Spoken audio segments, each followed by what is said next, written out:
With Elon Musk and Vivek Ramaswamy today on Capitol Hill pushing their government efficiency efforts known as the Department of Government Efficiency, or DOGE. How far will they push to cut? For our Florida Republican Representative Laurel joins us now from Capitol Hill. Congresswoman, thanks very much for joining us.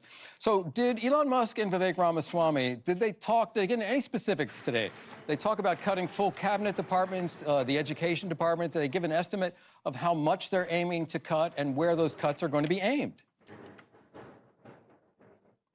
So the principal point of the meeting was really to begin the dialogue between Mr. Musk, Mr. Ramaswamy, and the members of Congress. They are clearly very committed and very enthusiastic and serious about cutting the size of government, cutting wasteful spending, and frankly, it's very necessary for us to get our country back on the right fiscal trajectory. We cannot continue to build our debts, and so it was a great collaboration. They shared some ideas. Members of Congress were given an ample opportunity to share their thoughts and ideas. So it was a great discussion about some of the opportunities where we have to create those savings and really eliminate the parts of government that are no longer necessary or a duplication of other efforts. Which parts of government are no longer necessary, Congresswoman, in your view? Well, there are a lot of things that the federal government is doing today that really weren't in the minds of our founding fathers when they were imagining the republic. But most importantly, we want to be sure that we find places where we have programs that are defunct, that are no longer being utilized. We have government buildings that are sitting vacant, employees who may still be on a work-from-home status that need to be back in their offices.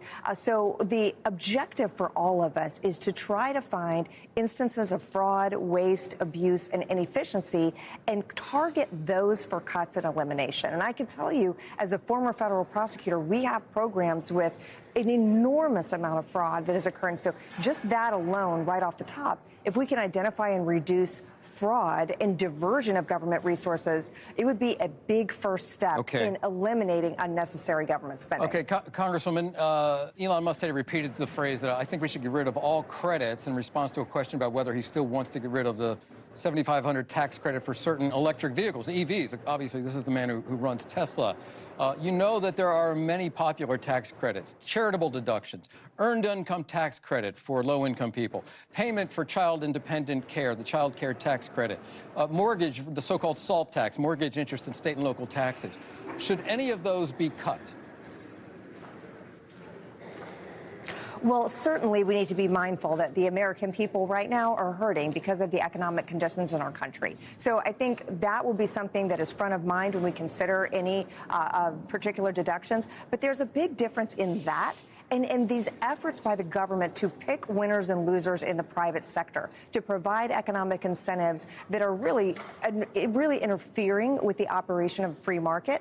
And so I think there's a big distinction there in government efforts to provide relief and maintain tax cuts for the American people.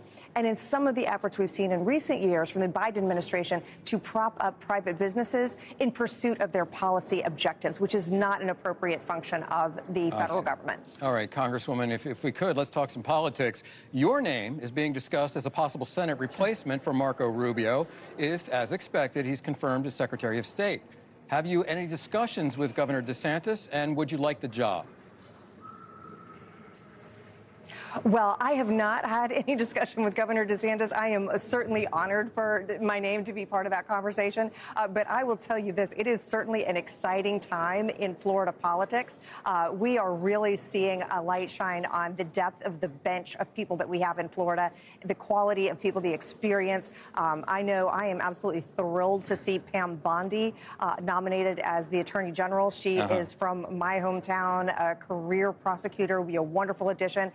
So the next few months in Florida politics will be a very interesting time as we see where people land and then what happens next. You are certainly correct in that Florida is certainly the center of the political universe for good and ill in some cases. Congresswoman Laurel, thank you very much for your time this evening.